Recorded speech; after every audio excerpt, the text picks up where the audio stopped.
Welcome to Guide Guru. We hope this video helps. You start by enabling the hardware and permissions that make NFC work.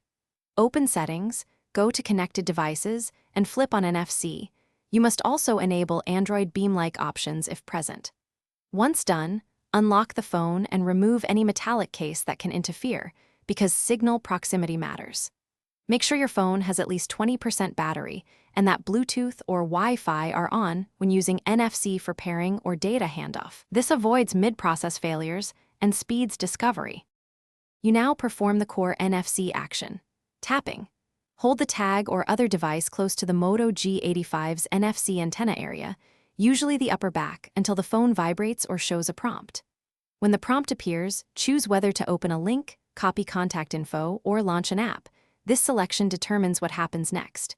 If you want to program tags, install a reliable NFC writer app, grant permissions, and write your payload. Check that format and size are compatible with the tag type.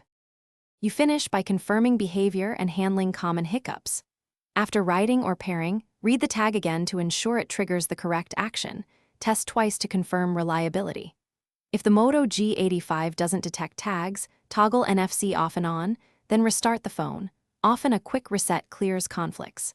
If problems persist, clear the system cache partition or try a different known working tag to isolate hardware versus data issues. If still failing, contact support for hardware diagnosis. Thanks for watching. Consider subscribing if we helped you today.